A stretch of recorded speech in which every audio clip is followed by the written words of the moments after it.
Students, इसी शिक्षा app में आपका स्वागत है। हम पिछले क्लासेस में पढ़ रहे थे वायु में हमने देखा था वायु आखिर होता क्या है, वायुमंडल क्या होता है, ऑक्सीजन कैसे बनाते हैं, ऑक्सीजन का रासायनिक और भौतिक गुण देखा था। ठीक है, और क्या देखा था, नाइट्रोजन के यूजेस देखे थे और कुछ वायु प्रदूषण देखे थे। तो वायु प्रदूषण को कंटिन्यू करते हैं। ठीक है, तो यहाँ पर क्या लिखा हुआ है, प्रदूषक वायु में किसी भी रूप में हो सकते हैं, जैसे ठोस या गैस या कण। ठीक है, तो इसमें क्या बोला, प्रदूषक, प्रदूषण क्या होता है, वायु अगर क्या हो रहा है उसमें अनवांटेड है ना, अनवांछित चीज़ें आ जा रही हैं तो हम उसको प्रदूषण बोलते हैं, वायु प्रदूषण। और जिन कारण की वजह से क्या होता है वो प्रदूषित होता है उसको हम क्या बोलते हैं, प्रदूषक। तो वहाँ जो प्रदूषक है वो क्या हो सकता है, किसी भी रूप में हो सकते हैं। जैसे यहाँ पर ठोस दिया हुआ है, जैसे कि धूल के कण हो सकते हैं।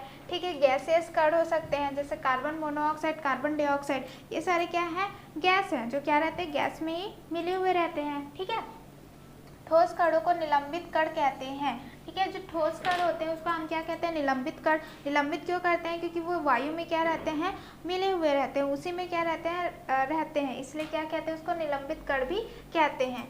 ये कण मनुष्य के स्वास्थ्य को हानि पहुंचाने के साथ साथ वातावरण को धुंधला कर देता है। और ये जो कण है, अगर हम क्या कर रहे हैं, सांस ले रहे हैं वो वायु को, तो क्या होगा, वो हमारे अंदर चले जाएगा और वो हमारे लिए बहुत ही ज़्यादा हानिकारक होगा। हमको स्वास्थ्य से क्या होता है, प्रॉब्लम तो होती है, साथ में क्या होता है, इतना ज़्यादा कण वायु में आ जाता है कि चीज़ें क्या होती है, धुंधली दिखने लगती हैं। ठीक है, तो प्रदूषण के कुछ मुख्य कारण निम्नलिखित हैं। तो हम देखते हैं कि क्या बोलते हैं, क्या क्या मुख्य कारण है जिसके वजह से क्या होता है, ये वायु प्रदूषण होता है। तो पहला क्या है हमारा, ईंधन, वाहन, क्या है हमारा, व्हीकल्स। अब देख सकते हैं कि जनसंख्या कितना बढ़ रही है, तो जनसंख्या बढ़ रही है, ठीक है, उतना ही हम क्या यूज़ करते हैं, वाहन यूज़ करते हैं। वाहन यूज़ करें उसमें हम क्या यूज़ करते हैं, ईंधन, जैसे पेट्रोल हो गया, डीजल हो गया, ये सारी चीज़ें हम क्या करते हैं, यूज़ करते हैं। तो जब हम ये क्या वाहन में यूज़ करते हैं तो बहुत सारे क्या होते हैं, इसमें धुआं निकलते हैं। जो धुआं निकलता है वो क्या रहता है, बहुत ही ज़्यादा हानिकारक रहता है। हानिकारक क्यों रहता है, क्योंकि वो अच्छे से जल नहीं पाता, अच्छे से जल नहीं पाता तो वो वायु में मिल जाता है और वायु को प्रदूषित कर देता है। ठीक है, इसके और कई कारण भी हो सकते हैं, जैसे कि जो आप वाहन यूज़ कर रहे हो उसका इंजन कैसा है। ठीक है, जो टेक्निक आप यूज़ कर रहे हो वो नया है कि पुराना है, क्योंकि पुराने वाले में क्या होता है, जो धुआं निकलता है वो बहुत ही ज़्यादा क्या रहता है, ज़्यादा निकलता है और क्या रहता है, जहरीला लगता है। ठीक है, ईंधन अगर आपका क्या है, सही नहीं है तो वो भी क्या होगा, इंजन अगर आपका सही नहीं है तो वो भी क्या होता है, आपका बहुत ज़्यादा धुआं निकालता है। ठीक है, तो सबसे मेन कारण क्या हो सकता है, आपका वाहन हो सकता है, जिसमें इसमें लिखा भी है कि ईंधन के जलने के कारण वह अक्सर जलने की अधूरी क्रिया के कारण काफ़ी मात्रा में कार्बन मोनोऑक्साइड, नाइट्रोजन के ऑक्साइड, सीसा इत्यादि निकलते हैं। ठीक है, मतलब कि अगर वो आधा चल रहा है तो बहुत सारे गैसेस निकलेंगे। क्या क्या निकलेंगे, आपका कार्बन मोनोऑक्साइड निकालेंगे, ठीक है, नाइट्रोजन के ऑक्साइड निकालेंगे, ठीक है, नाइट्रोजन के ऑक्साइड निकालेंगे और बहुत सारे शीशे निकालेंगे, जो क्या रहेंगे, हमारे स्वास्थ्य के लिए हानिकारक रहते हैं।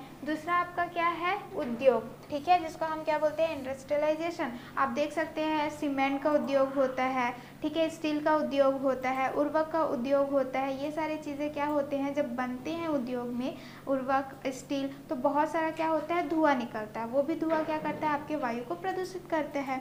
ठीक है, जैसे आप फिर जान रहे हैं कि हमारा जनसंख्या बढ़ते जा रहा है, जनसंख्या बढ़ते जा रहा है तो और उद्योग की परियोजनाएं क्या होती हैं, बढ़ते जा रही हैं और उस कारण और क्या हो रहा है, कोयला का इस्तेमाल हो रहा है। तो कोयला का इस्तेमाल हो रहा है तो उसमें भी क्या हो जाएंगे, कार्बन डाइऑक्साइड बहुत ज़्यादा क्या होगा, निकलेगा, कार्बन मोनोऑक्साइड, बहुत सारे गैसेस निकलेंगे, जो कि क्या होते हैं, ज़्यादा होने पर वो जहरीले जैसे काम करते हैं।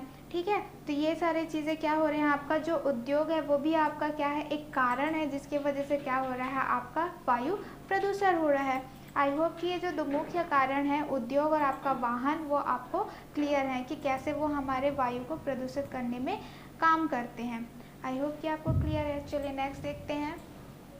नेक्स्ट हम पढ़ेंगे क्या, वायु प्रदूषण के बचाव के उपयोग। अगर वायु प्रदूषण हो रहा है तो हम क्या कर सकते हैं, उसको बचाव भी कर सकते हैं। तो कैसे बचाव कर सकते हैं, वो कुछ निम्नलिखित है ना, जैसे कि वायु प्रदूषण को कम करने के लिए हमें प्रदूषण नियंत्रण के तरीके इस्तेमाल करने होंगे जैसे, ठीक है। तो हमको क्या करना है, अगर हमको वायु प्रदूषण को कंट्रोल करना है, उसको क्या करना है, बचाना है, तो हमको कुछ ना कुछ तो करना पड़ेगा उसके लिए। तो देखते हैं कि हम क्या क्या कर सकते हैं। जैसे औद्योगिक संस्थानों में निर्माण की प्रक्रिया में बदलाव लाना, जिससे कम मात्रा में प्रदूषक निकले, ठीक है। जो भी आप उद्योग में है उसमें क्या हो रहा है, जो भी चीज़ें बन रही हैं आपकी, उसमें न्यू तकनीक ला दे, ताकि क्या हो जाए, जब वो धुआं निकल रहा है तो वो फिल्टर होके निकले, ठीक है। इस तरह से अगर हम न्यू तकनीक लगाएंगे तो जिसमें कम से कम मात्रा क्या हो जाए, आपका जो गैस है वो निकले, ठीक है। ये पहला पॉइंट था। दूसरा पॉइंट क्या है, ऊर्जा उत्पादन के कम प्रदूषणकारी उपायों जैसे सौर ऊर्जा एवं पवन ऊर्जा का अधिकाधिक उपयोग करना, ठीक है। तो सबसे पहले हम क्या कर सकते हैं, जैसे सौर ऊर्जा है उसका अगर हम इस्तेमाल कर रहे हैं, या फिर पवन ऊर्जा है उसका हम इस्तेमाल कर रहे हैं, तो उससे जो धुआं निकलेगा वो उतना जहरीला नहीं होगा, ठीक है। तो ये सारे ऊर्जा का हम इस्तेमाल करके हम वायु को प्रदूषण होने से बचा सकते हैं, ठीक है। तीसरा क्या है, वाहनों की वायु प्रदूषण संबंधित जांच नियमित रूप से करना, ठीक है। तो हम क्या करेंगे कि हमारा जो वाहन है उसको हम क्या करेंगे, नियमित रूप से जांच करते रहेंगे कि उसका इंजन सही है कि नहीं है। अगर इंजन सही रहेगा तो गैसेस तो फिर भी निकलेंगी, पर कम मात्रा में निकलेंगी, जिससे वायु प्रदूषण को थोड़ा सा कंट्रोल किया जा सकता है। चलिए नेक्स्ट पॉइंट देखते हैं। सूखे पत्तों, पेड़ों की टहनियाँ, कागज एवं कचरे को सूखे में ना जलाना तथा इसके सुरक्षित निपटान का तरीका अपनाना, ठीक है। तो जो हम क्या है, कागज है, पत्ती है, टहनियाँ हैं, उसको हम खुले जगह में जाके जलाएं नहीं, क्योंकि जलाने से क्या होता है, बहुत सारे गैसेस निकलते हैं, वो भी वायु को प्रदूषित करते हैं। उससे ज़्यादा हम क्या कर सकते हैं, उसको मिट्टी खोद के क्या कर सकते हैं, उसको डाल सकते हैं, है ना, वो उर्वरक की तरह पे वो काम आ जाएगा। तो इस प्रकार से हमको क्या करना है, उसको जलाना नहीं है, बल्कि हमको क्या करना है, सुरक्षित निपटान करना है, ठीक है। आई होप कि आपको ये सारे पॉइंट्स क्लियर हैं। चलिए आगे पॉइंट्स देखते हैं कि कैसे हम उसको बचा सकते हैं या कम कर सकते हैं। अधिक वृक्ष उगाना या प्रकृति के फेफड़े हैं, है ना। तो हम क्या करेंगे, ज़्यादा से ज़्यादा हम क्या करेंगे, पेड़ लगाएंगे। पेड़ ज़्यादा लगाएंगे तो वो क्या करेगा, जो भी कार्बन डाइऑक्साइड है उसको अपनी तरफ लेगा और हमको ऑक्सीजन देगा, है ना। इसलिए क्या बोले हैं, ज़्यादा से ज़्यादा हमको पेड़ उगाने हैं, पेड़ ज़्यादा उगाएंगे, ठीक है। क्योंकि हम क्या कहते हैं, वो प्राकृतिक के फेफड़े हैं, वो क्या करते हैं, जो धुएं हैं उसको क्या करते हैं, नियंत्रित करते हैं। क्लियर। चलिए नेक्स्ट देखते हैं। अपने आसपास के वृक्षों की देख रेख करना। हम क्या करेंगे, अगर उगा भी नहीं सक रहे हैं पेड़ पौधों को, तो क्या करेंगे, जो हमारे आसपास जितने भी पेड़ पौधे हैं उसको सुरक्षित रखें, ताकि हमारा जो वातावरण में जो वायु है वो संतुलित बना रहे। नेक्स्ट क्या बोल रहा है, फैक्ट्री की चिमनी की ऊंचाई बढ़ाना, जिससे कि प्रदूषित वायु निचले इलाकों में सीमित ना रहे, ठीक है। तो हम क्या करेंगे, जितने भी उद्योग हैं उसकी चिमनी को बहुत ऊंचा ऊंचा रखेंगे। ऊंचा रखने से क्या होगा, धुआं डायरेक्ट ऊंचा जाएगा तो वो क्या होगा, नीचे तक नहीं आएगा, नीचे नहीं आएगा तो वायु उतना प्रदूषित नहीं होगा, ठीक है। तो हम चिमनी को ऊपर रख सकते हैं। वायु प्रदूषण को कम करने वाली आदतों को अपनाना, ठीक है। जैसे कि क्या है, पेड़ की देखभाल करना, नियमित रूप से हमारे क्या है, गाड़ी को देखना। तो ये सारी क्या चीज़ें हैं, ये ऐसी चीज़ें हैं जिनको हमको ध्यान देना है डेली बेसिस पे, ताकि हम वायु प्रदूषण को थोड़ा कम कर सकें, ठीक है। अच्छी आदतें अपनानी है। धूम्रपान रोकने की प्रवृत्ति को बढ़ावा देना, ठीक है। जो हम क्या करते हैं, जो धूम्रपान करते हैं उससे भी जो गैसेस निकलती है वो भी क्या है, आपके वायु को प्रदूषण कर रही है। तो अगर कम क्या होंगे, इस क्या बोलते हैं, धूम्रपान करेंगे तो कम क्या होगा, हवा क्या बोलते हैं, वो गैसेस निकलेंगी। तो उसको हमको क्या करना है, उसको रोकना है, और जो रोक रहा है उसको हमको क्या करना है, बढ़ावा देना है, ठीक है। इत्र, दुर्गंध नाशक स्प्रे, प्रसाधन सामग्री तथा इसका उपयोग कम से कम करना, ठीक है। इत्र हो गया, जितने भी क्या होते हैं, क्या बोलते हैं, गंदगी रहता है तो हम लोग बहुत सारे स्प्रे यूज़ करते हैं, ड्यू स्प्रे करते हैं, तो उसमें भी बहुत सारे क्या होते हैं, गैसेस रहते हैं, जो गैसेस क्या करते हैं, फिर वायु को प्रदूषित करते हैं। तो उसका हम क्या करें, कम से कम, जितना कम हो सके उतना ही हम उसका इस्तेमाल करें, ठीक है। पेट्रोल डीजल का उपयोग आवश्यकता अनुसार ही करना, क्योंकि पेट्रोल डीजल हम यूज़ कर रहे हैं, इसका मतलब ये है कि गैसेस निकल रहे हैं। तो जब जब हमको आवश्यकता पड़ रही है उस चीज़ों की, तब तक ही हमको क्या करना चाहिए, उसका यूज़ करना चाहिए। आई होप कि आपको ये सारे पॉइंट्स भी क्लियर हैं। चलिए नेक्स्ट देखते हैं। नेक्स्ट हम देखेंगे क्या, धूम कोहरा, स्मॉग, ठीक है। क्या देखेंगे, धूम कोहरा। देखते हैं कि आखिर में वो होता क्या है। तो ज्वालामुखी के फटने से बने गैसें, वनों की आग से उठा धुआं, आदि वायु प्रदूषण के प्राकृतिक स्रोत हैं। ठीक है, हम क्या देख रहे हैं, ज्वालामुखी से जो क्या हो रहा है, आपका गैसेस निकल रही है, या तो फिर क्या है, वन में अचानक से क्या होता है, आग लग जाती है, तो उससे भी क्या होता है, बहुत सारा धुआं निकलता है। तो ये जो है कारण है वो क्या है, प्राकृतिक स्रोत है जो क्या करते हैं, वायु को प्रदूषित करते हैं। और क्या है आपका, वहीं फैक्ट्री, विद्युत संयंत्र, स्वचालित वाहन, निर्वातक, लकड़ी के जलने से निकला धुआं मानवीय क्रियाकलाप के द्वारा उत्पन्न प्रदूषण के स्रोत हैं। ठीक है, तो ये सारी चीज़ें क्या हैं, आपके मनुष्य कर रहे हैं। क्या बोलते हैं, कोयला जला रहे हैं, सिगड़ी जला रहे हैं, लकड़ियाँ जला रहे हैं, ठीक है, ईंधन यूज़ कर रहे हैं। ये सारी चीज़ें क्या हैं, हम लोग मानवीय क्या करें, क्रियाकलाप से क्या हो रहा है, वायु प्रदूषित हो रहा है।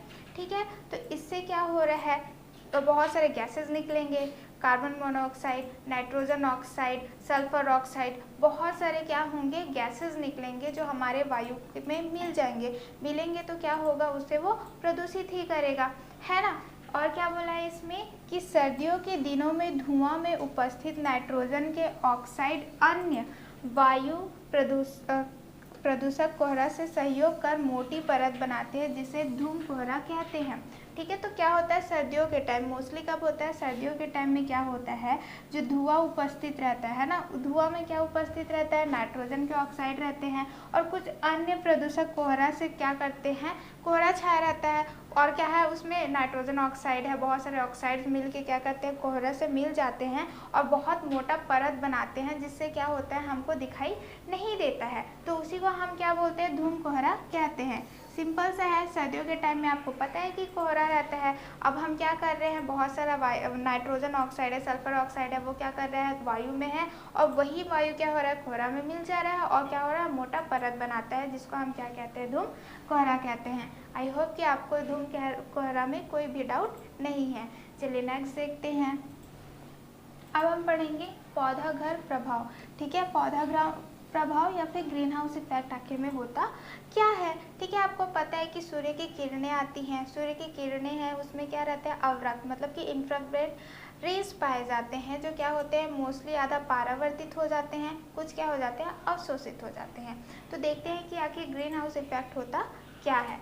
तो यहाँ पर क्या, पृथ्वी अपने ऊपर पड़ने वाले सूर्य की विकिरणों को अवशोषित कर उसमें प्राप्त करती है। ठीक है, उसमें मतलब कि धूप, ऊष्मा प्राप्त करती है। तो यहाँ पर क्या हो रहा है, जैसे ही आपका क्या बोलते हैं, सूर्य की किरण यहाँ पर पड़ रही है, उसको वो क्या करेगी, एब्जॉर्ब करती है, अवशोषित करती है और कुछ को क्या करती है, परावर्तित कर देती है ना। और जो वो अवशोषित करती है उसी से उसको क्या मिलता है, ऊष्मा मिलता है। परावर्तित प्रकाश में अवरक्त किरणों भी शामिल होती हैं और जो परावर्तित हम लोग करते हैं उसमें क्या मिलता है हमको, अवरक्त किरणें, जैसे मैंने पहले बताया था, जिसको इंग्लिश में क्या बोलते हैं, इंफ्रारेड। ठीक है, इंफ्रारेड रहते हैं। तो वो क्या करते हैं आपका, ये जब वायु में बहुत सारे क्या रहते हैं, कार्बन मोनोऑक्साइड देख सकते हैं आप, कार्बन डाइऑक्साइड है, मीथेन हो गया, क्लोरोफ्लोरोकार्बन हो गया, ओजोन हो गया। ठीक है, carbon dioxide CO2, methane CH4, chlorofluorocarbon, ठीक है, ओजोन O3, ये सारे क्या हैं आपके गैसेस है। ये गैसेस क्या करते हैं, कुछ गैसेस के द्वारा अवरक्त किरणों को अवशोषित करती है, इन्हें ग्रीन हाउस गैस कहते हैं। तो यहाँ पर क्या हो रहा है, हमारे पास सूर्य की किरणें आ रही हैं, पृथ्वी क्या हो रही है, उसको अवशोषित कर रही है और कुछ को क्या करती है, परावर्तित करती है। तो परावर्तित किरणों में क्या रहता है, अवरक्त किरणें रहती हैं। अवरक्त किरणें को क्या करते हैं, जो वायु में उपस्थित जो कार्बन मोनोऑक्साइड है, कार्बन डाइऑक्साइड है, उसको क्या कर देती है, बाहर जाने नहीं देती है, उसको क्या कर देती है, सोख लेती है, एब्जॉर्ब कर लेती है, जिसकी वजह से क्या होता है, आपका जो गर्मी है ना पृथ्वी का, वो क्या हो जाता है, बढ़ जाता है और उसी को हम क्या बोलते हैं, ग्रीन हाउस गैस कहते हैं। ठीक है, जैसे ये आपका हो गया कार्बन डाइऑक्साइड, मीथेन, क्लोरोफ्लोरोकार्बन, ये सारे क्या हैं आपके ग्रीन हाउस गैस हैं। ठीक है, ग्रीन हाउस गैसों के द्वारा अवरक्त किरणों को रोका जाना ही ग्रीन हाउस प्रभाव कहलाता है। और ये जो ग्रीन हाउस गैस क्या करते हैं, उसको रोक रहे हैं, किरणों को बाहर नहीं जाने दिया जा रहा है, उसी को हम क्या बोलते हैं, ग्रीन हाउस प्रभाव कहते हैं। आई होप कि इसमें कुछ डाउट नहीं है आपको, सिंपल से है ना, कि गैस रहते हैं वायु में जो क्या करते हैं, अवरक्त किरणों को बाहर जाने नहीं देते, जिसके वजह से जो पृथ्वी का तापमान रहता है वो क्या रहता है, गर्म रहता है, उसी को हम क्या बोलते हैं, ग्रीन हाउस इफेक्ट बोलते हैं। ठीक है, तो देखिए यहाँ पर अगर ग्रीन हाउस इफेक्ट अगर आपका नहीं रहता तो क्या होता कि जो हमारा अभी तापमान है वो क्या रहता है, ठंडा रहता है। ठीक है, क्योंकि वो एब्जॉर्ब नहीं करेगा तो वो क्या होगा, उतना गर्म नहीं रहेगा। तो इसका हम इस्तेमाल और कहाँ पर करते हैं, ये देखते हैं। पहला पौधा घर प्रभाव। ठीक है, ये कुछ इस तरह से होता है। पहले ये डायग्राम देख लेते हैं। जैसे कि यहाँ पर आप देख सकते हैं कि सूर्य की किरणें हैं, कुछ एब्जॉर्ब हो रही है, कुछ परावर्तित हो रही हैं। और यहाँ पर आप देख सकते हैं कि मीथेन है, कार्बन मोनोऑक्साइड है, सल्फर फ्लोराइड है, नाइट्रोजन ऑक्साइड है। तो ये सारी चीज़ें क्या कर रही हैं आपकी, यहाँ से क्या हो रही है, ये सूर्य की किरण आपकी अवशोषित हो रही है, कुछ क्या हो रही है, परिवर्तित हो रही है। परावर्तित में क्या पाया जाता है, आपका अवरक्त किरणें पाई जाती हैं। और ये कैसे उसको क्या कर रही है, बाहर नहीं जाने दे रही है। देखिए आप देख सकते हैं कि वापस से वो अंदर आ रही हैं, और इसी को हम क्या बोलते हैं, ग्रीन हाउस इफेक्ट बोलते हैं। इसमें कोई सा भी क्या है, इतना कॉम्प्लिकेटेड नहीं है। तो देखते हैं कि इसका इस्तेमाल आखिर कैसे कहाँ पर होता है। ठीक है, तो यहाँ पर देख सकते हैं ग्रीन हाउस इफेक्ट। आप देख सकते हैं कि ये क्या है, आपका कांच है, ये स्पेशल कांच लगा होता है, और यहाँ पर क्या उसके अंदर पौधे लगे रहते हैं। ये कहाँ पर यूज़ होता है, ठंडे इलाके में। ठंडे इलाके में कितना, जितना धूप मिलना चाहिए, जितना सूर्य किरण मिलना चाहिए पौधों को, उतना नहीं मिल पाता। तो कुछ उसको करने के लिए क्या करते हैं, एक कांच लेते हैं और उसके अंदर क्या करते हैं, पौधे को रख देते हैं। तो जैसे ही सूर्य की किरण यहाँ पास आती है, वो क्या करेगा, आपका अवशोषित तो करेगा ही, परावर्तित भी करता है। परावर्तित करता है, उसमें क्या पाया जाता है, अवरक्त किरणें पाई जाती हैं। वो क्या होती है, ये कांच उसको बाहर जाने नहीं देता। अगर बाहर जाने नहीं देगा तो वो क्या करेगा, आपका गर्म बनाए रहेगा, और पौधों को जितनी गर्मी चाहिए रहेगी उनको मिलेगी, और वो क्या करेंगे, बढ़ेंगे। ठीक है, तो इस प्रकार से हम ग्रीन हाउस इफेक्ट को क्या कर सकते हैं, यूज़ कर सकते हैं। आई होप कि ये भी आपको क्लियर है। चलिए नेक्स्ट देखते हैं। नेक्स्ट हम देखेंगे अम्ल वर्षा। ठीक है, अम्ल वर्षा आखिर में होता क्या है, तो वायुमंडल की वायु में विभिन्न कारणों से सल्फर और नाइट्रोजन के ऑक्साइड मिलते हैं। ठीक है, तो हम देख सकते हैं बहुत सारे कारण हो सकते हैं, चाहे प्रकृति के द्वारा हो या तो फिर मनुष्य के द्वारा हो। बहुत सारे क्या होते हैं, नाइट्रोजन या तो फिर सल्फर के ऑक्साइड मिलते ही रहते हैं। ये क्या करते हैं, जब वो ऊपर जाते रहते हैं तो बारिश जब होता रहता है तो वर्षा के पानी से क्या हो जाते हैं, उसमें घुल जाते हैं। और घुलने की वजह से जो वर्षा पानी है वो तो क्या होता है, न्यूट्रल रहता है ना, उदासीन रहता है। लेकिन वो क्या करता है, जैसे ये ऑक्साइड मिलता है, सल्फर ऑक्साइड मिलेगा, नाइट्रोजन ऑक्साइड मिलेगा, वो क्या करता है, उसमें घुल जाता है और उसको क्या कर देता है, अम्लीय बन जाता है वो पानी। उसी को हम क्या बोलते हैं, अम्ल वर्षा बोलते हैं, या फिर तेजाबी वर्षा बोलते हैं। आई होप कि आपको ये डेफिनेशन क्लियर है। ठीक है, अम्ल वर्षा में नाइट्रिक अम्ल व सल्फ्यूरिक अम्ल मुख्य रूप से उपस्थित होते हैं। ठीक है, अगर हम क्या कर रहे हैं, एसिड रेन की बात कर रहे हैं, अम्ल वर्षा की बात कर रहे हैं, तो उसमें दो प्रमुख क्या रहते हैं, आपके अम्ल पाए जाते हैं। पहला होता है नाइट्रिक एसिड, जिसको हम डिनोट करते हैं HNO3 से, और दूसरा होता है सल्फ्यूरिक एसिड, जिसको हम बोलते हैं H2SO4। ये दो आपके क्या हैं, कारण होते हैं जिसके वजह से आपका जो वर्षा पानी होता है वो थोड़ा सा अम्ल बन जाता है। ठीक है, तो अब देखते हैं कि अम्ल वर्षा तो क्या होता है, हमने देख लिया। हम देखेंगे कि इसका क्या क्या प्रभाव हमको देखने को मिलता है। ठीक है, तो चलिए देखते हैं अम्ल वर्षा के प्रभाव। ठीक है, तो अम्ल वर्षा के प्रभाव क्या क्या होते हैं, तो पहला है अम्ल वर्षा के कारण पौधों के पत्ते पहले पीले पड़ जाते हैं और फिर नष्ट हो जाते हैं। तो जैसे ही क्या होता है, पत्ते में क्या होते हैं, अम्ल वर्षा पड़ता है तो वो क्या हो जाता है, पहले पीला पड़ेगा और पीला पड़ के क्या हो जाता है, फिर वो धीरे धीरे नष्ट हो जाता है। सेकेंड क्या है, अम्ल वर्षा मृदा तथा जंगलों को नुकसान पहुंचाती है। ठीक है, ये क्या कर रही है, आपकी जो अम्ल वर्षा है वो सॉइल है ना, वो भी क्या है, अब वो ज़्यादा अम्लीय हो गया है तो सॉइल को भी क्या कर रहा है, आपका अम्ल पहुंचा रहा है। वन है ना, जंगल है, जंगल में भी क्या है, पेड़ पौधे हैं, उसको भी नुकसान पहुंचा रहे हैं। इससे जल स्रोत भी प्रदूषित हो जाते हैं, जिससे मछलियों की बहुत सी प्रजातियां विलुप्त हो रही है। अब वो जल में जाएगा, जल को भी क्या करेगा, अम्लीय कर देगा। अम्लीय करने की वजह से क्या हो जाएगा, वहाँ पर जो मछलियाँ हैं वो क्या होने लगेगी, उस जगह पे नहीं रह पाएंगी और मरने लगेंगी। इसी वजह से बहुत सारी ऐसी प्रजातियाँ हैं मछलियों की जो धीरे धीरे क्या होती जा रही हैं, विलुप्त होती जा रही हैं। ठीक है, यहाँ मानवीय स्वास्थ्य के लिए भी हानिकारक है। अगर हमारे क्या होंगे, स्किन में पड़ेंगे, हमारे स्किन में पड़ेंगे तो क्या हो सकता है, कैंसर हो सकता है। तो हमारे लिए भी ये क्या है, हमारा हानिकारक है अम्ल वर्षा। ठीक है, भवन, मूर्तियों, विशेषकर पत्थर एवं संगमरमर से बनी वस्तुओं से अभिक्रिया कर क्षरण करती है। ठीक है, तो इसमें क्या बोल रहा है, भवन हो गया, मूर्ति हो गया, खास करके क्या जो मार्बल संगमरमर से बना होता है उससे वो क्या करता है, अभिक्रिया करता है, उसको क्या करता है, नुकसान पहुंचाता है। जैसे एग्जांपल में आप देख सकते हैं जो ताजमहल है ना, आगरा का ताजमहल है, उसमें भी क्या हो रहा है, एसिड रेन पड़ता है, उसकी वजह से उसका भी क्या हो रहा है, धीरे धीरे जो संगमरमर का है वो क्या हो रहा है, क्षरण होते जा रहा है। आई होप कि आपको ये क्लियर है कि अम्ल वर्षा होता क्या है और उसके क्या क्या प्रभाव हमको देखने को मिलते हैं। ठीक है, आई होप कि ये आपको क्लियर है। चलिए नेक्स्ट टॉपिक देखते हैं। नेक्स्ट, ठीक है, कुछ प्रश्न हैं कि हमने जितने भी अभी पढ़े हुए हैं उसी से रिलेटेड कुछ प्रश्न हैं, चलिए उसको हल करते हैं। तो पहला क्या बोला है, वायु को प्रदूषित करने वाले मुख्य गैस कौन कौन से हैं। ठीक है, तो कौन कौन सी हो सकती है आपका, सबसे पहले तो आपका आता है कार्बन मोनोऑक्साइड, कार्बन डाइऑक्साइड, ठीक है, सल्फर डाइऑक्साइड। तो इस प्रकार से क्या होते हैं, ऐसे प्रमुख आपके क्या होते हैं, गैसेस होते हैं जो हमारे वायु को प्रदूषित करते हैं। कुछ लीड होते हैं, है ना, आपके क्या होते हैं, लीड भी होते हैं आपके, और कुछ क्या होते हैं, निलंबित कण भी होते हैं। क्या होते हैं, निलंबित कण। ठीक है, ये भी क्या होता है, एक मुख्य कारण होता है जो वायु को प्रदूषण करता है।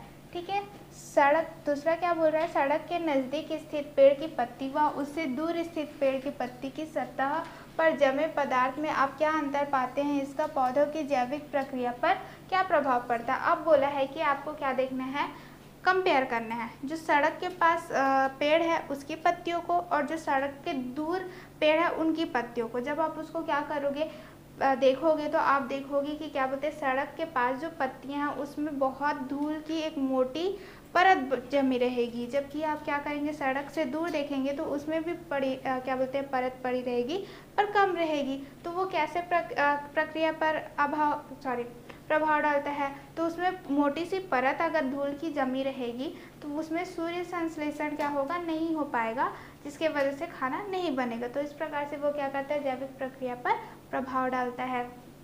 नेक्स्ट देखते हैं, ग्रीन हाउस प्रभाव के लिए कौन सी गैस उत्तरदायी है। ठीक है, तो क्या क्या क्या बोलते हैं, गैस हैं, तो जैसे कार्बन मोनोऑक्साइड है, क्लोरोफ्लोरोकार्बन हो गया आपका, और क्या बोलते हैं, कार्बन डाइऑक्साइड, ये सारे क्या हैं, आपकी गैसेज है, जिसके वजह से क्या होता है, ग्रीन हाउस इफेक्ट होता है। ठीक है, नेक्स्ट देखते हैं, अम्ल वर्षा में मुख्यतः कौन कौन से अम्ल होते हैं। तो हमने क्या देखा था कि मुख्यतः क्या होते हैं, हमारा नाइट्रिक एसिड होता है और सल्फ्यूरिक एसिड होता है। ये जन जीवन को किस प्रकार प्रभावित करते हैं, हमने बहुत सारे देखे थे, हम यहाँ पर सिर्फ 2 लिख सकते हैं कि पहले वो क्या करती है, पत्तियों पर पड़ती है, नष्ट हो जाती है, मृदा और जंगलों को नष्ट कर रही है ना, आपका, और क्या करती है, संगमरमर के जो भवन है, मंदिर है, उनको क्या कर रही है, क्षरण कर रही है। तो इस प्रकार से अम्ल वर्षा हमारे क्या है, तो जीवन को हानिकारक पहुँचा रहा है। आई होप कि आपको सारे क्वेश्चंस के आंसर्स मिल गए होंगे। चलिए अब नेक्स्ट देखते हैं। ठीक है, तो हम देखेंगे पहले क्या, वायुमंडल दाब, जिसको हम बोलते हैं एटमॉस्फेरिक प्रेशर। आपने नोटिस किया होगा जब आपका साइकिल में आप जब हवा भरते हैं ना, साइकिल के में हवा भरते हैं या तो फिर गुब्बारा को फुलाते हैं तो वो फूल कैसे जाता है। ठीक है, कैसे फूलता है, हम एक थोड़ा सा इसके बारे में आगे जानेंगे। तो उससे पहले हम क्या करेंगे, एक क्रियाकलाप करेंगे। तो क्रियाकलाप करने के लिए हमको आवश्यक सामग्री चाहिए। तो हम क्या लेंगे, साइकिल पंप लेंगे, साइकिल ट्यूब लेंगे और गुब्बारा लेंगे। हम क्या किए, क्या बोलते हैं, साइकिल पंप लिए, और साइकिल पंप से हम क्या कर रहे हैं, साइकिल को पंप कर रहे हैं, फुला रहे हैं। गुब्बारे को भी आप फुलाओगे तो वो क्या हो जाएगा, फूलेगा। ठीक है, तो आखिर होता क्या है, देखिए, तो आपका क्या है, आप हवा दे रहे हैं तो वो क्या हो रहा है, आपका हवा के जो कण हैं वो अंदर जा रहे हैं। ठीक है, यहाँ पर इस प्रकार से जाएंगे और क्या करेंगे, दाब देंगे, प्रेशर देंगे उसको। तो प्रेशर देने की वजह से क्या होगा, वो फूलने लगेगा। ठीक है, इसी प्रकार से क्या होता है, जो साइकिल रहता है वो भी क्या होता है, आपका साइकिल का जो ट्यूब है वो भी क्या होता है, आपका फूलता है ना, वो भी आपका क्या बोलते हैं, अंदर जो वायु के कण रहते हैं वो दाब देते हैं, और दाब देने की वजह से क्या होता है, वो भी फूलने लगता है। ठीक है, जितना आपका क्या रहता है, यहाँ पर आपका दाब दे रहा है, उतने ही क्या करेगा, जो आसपास में जो वायुमंडल है वो भी उतना ही क्या करेगा, दाब देगा। जैसे कि यहाँ पर आप देख सकते हैं कि यहाँ पर जितना दाब अंदर वाला दे रहा है उतने ही बाहर वाला भी दाब दे रहा है, ठीक है। इसी वजह से क्या हो रहा है, आपका बलून फूटेगा नहीं। और जैसे ही क्या होगा, एक भी आपका क्या होगा, दाब या तो बाहर से ज़्यादा होगा या तो फिर आपका क्या होता है अंदर से, ठीक है, या फिर आपका दाब अंदर से ज़्यादा होगा तो वो क्या होगा, बलून फूट जाएगा, ठीक है। आई होप कि आपको ये क्लियर है कि आखिर में क्या होता है, प्रेशर जो दाब है वो कैसा होता है, वो जितना अंदर होगा उतना क्या होगा, आपका बाहर होगा। जब दोनों क्या रहेंगे, बैलेंस रहेंगे, तब जाके चीज़ें आपकी फूटेगी नहीं। अगर बाहर से ज़्यादा दाब हो रहा है या फिर अंदर से ज़्यादा दाब हो रहा है तो मोस्टली आपका क्या हो जाएगा, वो फूट सकता है, ठीक है। तो इस प्रकार हमारे चारों ओर स्थित वायुमंडल द्वारा आरोपित दाब वायुमंडलीय दाब कहलाते हैं। तो अगर हम डेफिनेशन देख रहे हैं, हमारे चारों ओर क्या है, वायु है, वायु हमको क्या करती है, आरोपित दाब देती है, और उसी को हम क्या बोलते हैं, आपका वायुमंडलीय दाब कहते हैं, ठीक है। पृथ्वी की सतह से ऊपर जाने पर वायु का घनत्व बदलने के कारण दाब बदल जाता है। ऊपर जाने पर वायु का घनत्व घटता है, जिससे वायुमंडलीय दाब में भी कमी हो जाती है। अब इसमें बोला जा रहा है कि क्या होता है, अभी आप जान सकते हैं कि जैसे जैसे आप ऊपर जाएंगे तो हवा क्या रहता है, कम होते जाता है। तो वो क्या होता है, जो घनत्व है जैसे जैसे आप ऊपर जाते जाएंगे वैसे वैसे कम होते जाएगा। अब कम हवा है तो कम दाब देगा, ठीक है। तो जैसे जैसे आप ऊपर जाते जाएंगे कम दाब देता जाएगा, तो वायुमंडलीय दाब भी क्या होता है, धीरे धीरे ऊपर जाते जाते कम होते जाता है। आई होप कि आपको ये क्लियर है कि एक्चुअली में वायुमंडलीय दाब क्या होता है, ठीक है। चलिए नेक्स्ट देखते हैं, वायुमंडल दाब की कुछ प्रभाव। वायुमंडल दाब हमने पढ़ लिया, अब हम देखेंगे कि उसका प्रभाव कैसा होता है। तो यहाँ पर क्या लिखा हुआ है, हमारा और अन्य जीवधारियों का शरीर कोशिकाओं का बना होता है, जिसमें ऐसे तरल पदार्थ होते हैं जो अंदर से दाब आरोपित करते हैं, ठीक है। तो यहाँ पर क्या होता है, आप देख सकते हैं कि हमारा जो बॉडी है वो किससे बना हुआ है, कोशिकाओं से बना हुआ है, ठीक है। कोशिकाओं में क्या रहता है, तरल पदार्थ पाए जाते हैं जो कि क्या करते हैं, वो भी दाब क्या करते हैं, देते हैं। जितना दाब आपका क्या बोलते हैं, कोशिका दे रहा है, उतना ही दाब क्या होता है, आपका वायुमंडलीय देता है, जिस कारण क्या होता है, आपका वो बैलेंस बना रहता है, ठीक है। कोशिका के अंदर से आरोपित यह दाब वायुमंडलीय दाब के बराबर होता है, ठीक है। जितना आपका क्या हो रहा है, अंदर से दाब आ रहा है, उतना ही आपका बाहर से भी दाब आ रहा है, जिसके वजह से वो फटता नहीं है। लेकिन जैसे मैंने पहले भी बोला था, सेम चीज़ अगर यहाँ पर क्या होगी, आपका ज़्यादा प्रेशर अगर अंदर से आ रहा है तो वो फट जाएगा, या तो फिर ज़्यादा प्रेशर आपका बाहर से आ रहा है तो भी वो क्या हो सकता है, फट सकता है। तो इस प्रकार से, इसी कारण से जो हमारा कोशिका है ना, वो फटता नहीं है। थोड़ा सा भी अगर एटमॉस्फेरिक प्रेशर या तो फिर क्या है, इनसाइड प्रेशर हमारे लिक्विड का क्या होगा, ज़्यादा कम होगा तो वो क्या हो जाएगा, फट सकता है। आई होप कि आपको ये क्लियर है। चलिए नेक्स्ट देखते हैं। तो उसको समझने के लिए हम क्या करेंगे, एक क्रियाकलाप करेंगे, ठीक है। तो क्रियाकलाप के लिए क्या आवश्यक सामग्री होगी, हमको ग्लूकोज की खाली बोतल चाहिए और कांच की 2 मुड़ी हुई नलियाँ और एक गुब्बारा चाहिए। तो आप देख सकते हैं कि अरेंजमेंट आपको कैसे करना है। ये ग्लूकोज का खाली बॉटल है, कॉर्क लगा दिए हैं और 2 ठोक इसमें टेस्ट ट्यूब डाल दिए हैं, या फिर बैंड क्या बोलते हैं आपका, ग्लास ट्यूब डाल दिए हैं, जिसमें हमने क्या किया, एक तरफ से क्या कर दिया, बलून को रख दिया है। अब हमको करना क्या है, इसमें हम क्या करेंगे, ये जो अब देख सकते हैं कि यहाँ पर क्या होगा, हवा भरा होगा, ठीक है। तो यहाँ पर भी हवा भरा है, तो हमको क्या करना है, इस से क्या करना है, हमको जितना भी हवा है बॉटल में उसको बाहर निकाल देना है। बाहर निकालने से क्या होगा, यहाँ पर का दाब कम होगा, ठीक है, वहाँ पर का दाब कम होगा, जबकि यहाँ का क्या होगा, ये दाब आते जाएगा और आने की वजह से क्या होगा, गुब्बारा फूटते जाएगा। अगर हम यहाँ पर क्या कर रहे हैं, ये हवा को निकालते जाएंगे, यहाँ पर दाब कम होते जाएगा और यहाँ वाला क्या हो जाएगा, दाब आते जाएगा। एक ऐसी स्थिति आएगी जिसमें क्या होगा, ये जो बलून है फूट सकता है। तो आप देख सकते हैं कि अगर दाब कम होता है तो किस प्रकार से वो अफेक्ट करता है। आई होप कि आपको ये क्रियाकलाप भी क्लियर है, ठीक है। चलिए नेक्स्ट देखते हैं, वायुमंडलीय दाब में परिवर्तन मौसम को भी प्रभावित करता है, ठीक है। अगर वायुमंडलीय क्या हो रहा है, आपका चेंज हो रहा है, ज़्यादा हो रहा है, कम हो रहा है, मोस्टली कम होता है, तो वो क्या करता है, आपका मौसम को भी प्रभावित करता है। जब किसी स्थान का वायुमंडलीय दाब अचानक कम हो जाता है तब आंधी तूफान आते हैं, और जब वायुमंडलीय दाब बहुत कम हो जाता है तो वर्षा भी होने लगती है।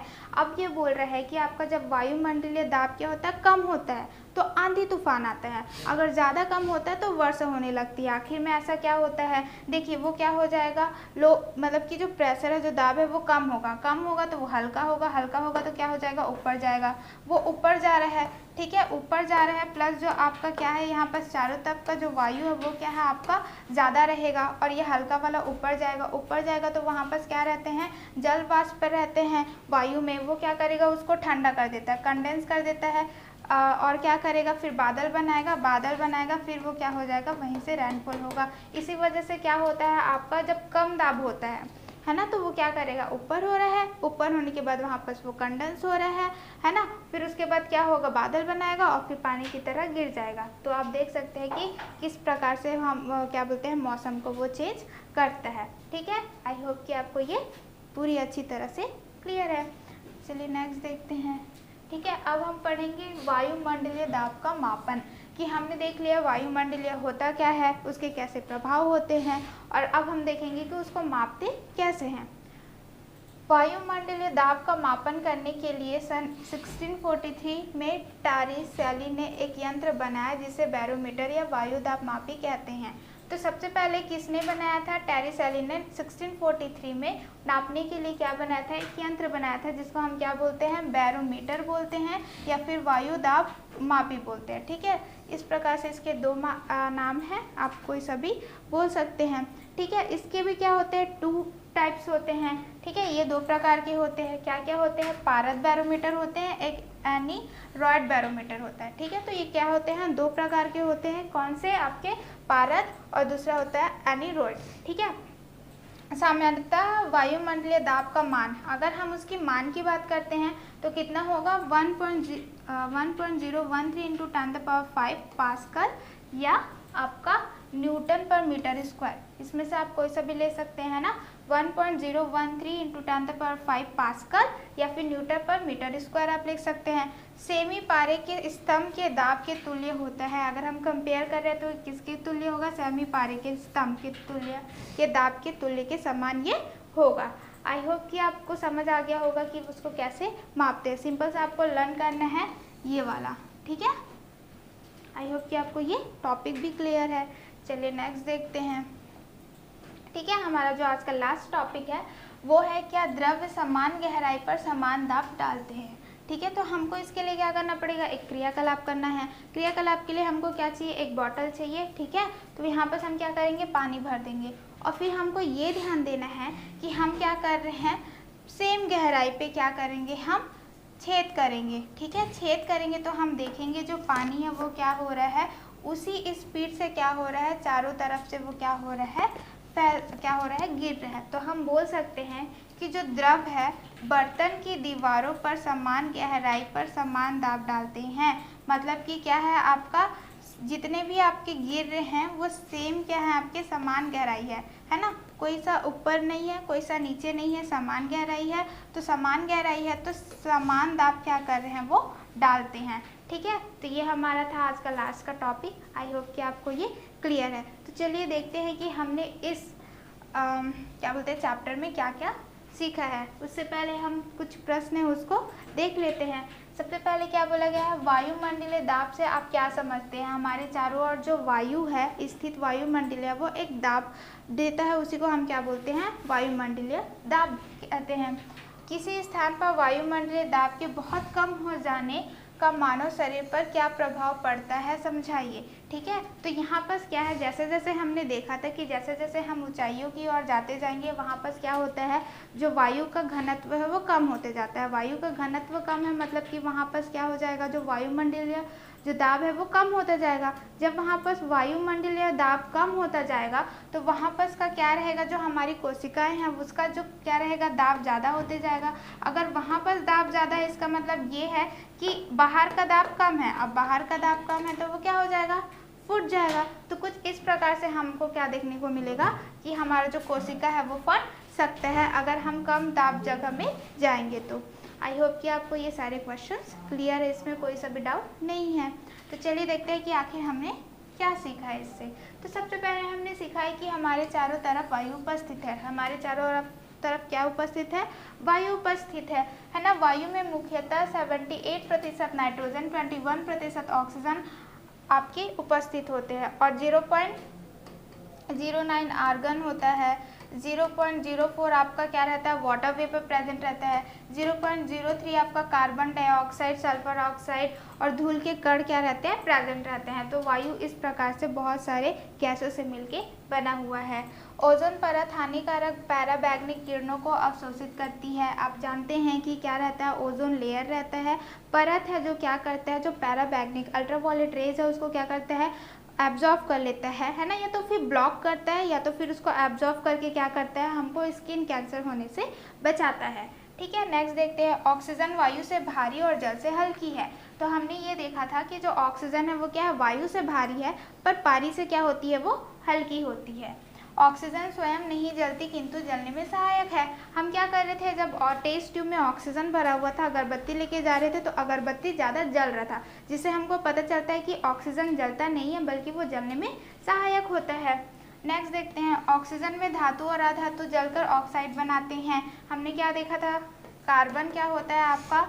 जलता है और क्या बनाता है? कार्बन ऑक्साइड बनाता है। चाहे वो धातु हो चाहे वो अधातु हो, दोनों ऑक्सीजन से मिलके क्या बनाएंगे? आपका ऑक्साइड ही बनाएंगे। क्लियर? चलिए नेक्स्ट देखते हैं। नाइट्रोजन का उपयोग अमोनिया संश्लेषण में होता है जो उर्वरक निर्माण के लिए आवश्यक है। हमको पता है कि क्या होता है? नाइट्रोजन से क्या बनता है? अमोनिया, और अमोनिया को और संश्लेषण करने से हमको क्या मिलेगा? यूरिया मिलेगा। ठीक है, जो कि हमारे फार्मर्स क्या करते हैं? उसको यूज़ करते हैं। वायु प्रदूषण का कारण मानवीय गतिविधियाँ, जीवाश्म ईंधन का दहन, वह कल कारखाने हैं। ठीक है, तो जो मुख्य मानवीय गतिविधियों से जो हो रहा है उससे होगा। जीवाश्म का क्या होता है? ईंधन, उससे होगा का दहन होगा। कल कारखाने, ये सारे क्या है? आपके मुख्य कारण है वायु प्रदूषण के लिए। नेक्स्ट देखते हैं। वायु प्रदूषण वायु में carbon monoxide, sulphur dioxide, nitrogen के ऑक्साइड तथा निलंबित कणों आदि के कारण होते हैं। ठीक है, तो क्या क्या कारण है आपका? कार्बन मोनोऑक्साइड के वजह से, सल्फर डाइऑक्साइड के वजह से, नाइट्रोजन के ऑक्साइड के वजह से। ठीक है, इस प्रकार से आप क्या कर सकते हैं? तथा निलंबित कर, उसमें जो भी कण आपका प्रेजेंट है उससे क्या होता है? आपका वायु प्रदूषण होता है। चलिए नेक्स्ट देखते हैं। ठीक है, यहाँ पर हमारा हमने सीखा समाप्त होता है। हम इसमें से कुछ अभ्यास करते हैं जिससे आपको पूरा चैप्टर और अच्छे से समझ आ जाए। तो सबसे पहले क्या है? हमारा सही विकल्प चुनकर लिखना है। तो सबसे पहला क्या बोल रहा है आपका? वायुमंडल में कौन सी गैस सबसे अधिक मात्रा में उपस्थित है? हमने कितने बार पढ़ा है कि सबसे ज़्यादा कौन सा रहता है? नाइट्रोजन, है ना। सबसे ज़्यादा कौन सा रहता है हमारे वायु में? नाइट्रोजन गैस ज़्यादा रहता है। नाइट्रोजन का उपयोग भंडारित भोज्य पदार्थ में किया जाता है क्योंकि हमने पढ़ा था यूजेस ऑफ नाइट्रोजन में कि नाइट्रोजन क्यों फ्रीज में यूज़ होता है? क्यों होता है? यह भोजन को ऑक्सीजन प्रदान करती है? नहीं। यह भोजन को कार्बन डाइऑक्साइड प्रदान करती है? नहीं। यह भोजन को प्रोटीन प्रदान करती है? नहीं। यह भोजन को ताज़ा बनाए रखती है। तो सही उत्तर क्या है हमारा? घ, कि यह हमारे भोजन को क्या करती है? ताज़ा बनाए रखती है, इसलिए हम इसको फ्रीज में इस्तेमाल करते हैं। ठीक है, चलिए नेक्स्ट देखते हैं। नेक्स्ट बोला गया है कि पार के स्तंभ का कौन सा मान मानक वायुमंडलीय दाब को दर्शाते हैं? तो हमने देखा था कि सेमी पारा का जो स्तंभ है उसको हम तुल्य कर सकते हैं, है ना, नापने के लिए। तो इसका सही उत्तर क्या है हमारा? ग, 1.013 मिलीमीटर। ठीक है, तो ये हमारा क्या है? सही उत्तर है। चौथा देखते हैं। ऑक्सीजन गैस जल से, ऑक्सीजन गैस क्या होता है? अभी जस्ट हमने सीखा में देखा है कि हल्की होती है। वायु से भारी होती है परंतु जल से क्या होती है? हल्की होती है। तो इसका सही उत्तर क्या होगा? ख होगा। ठीक है, चलिए नेक्स्ट देखते हैं। पृथ्वी के वायुमंडल के गर्म होने का कारण है। ठीक है, पृथ्वी में जो वायुमंडल गर्म होता है किसकी वजह से होता है? ओजोन परत की वजह से? नहीं, वो तो क्या करता है आपका?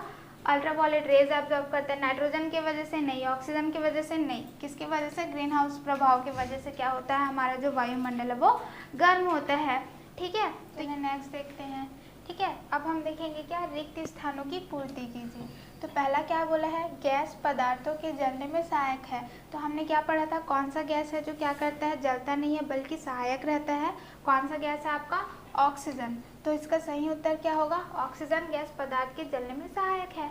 दूसरा क्या बोल रहा है, नाइट्रोजन युक्त उर्वरक प्राप्त करने हेतु ब्लैंक प्रमुख स्रोत है।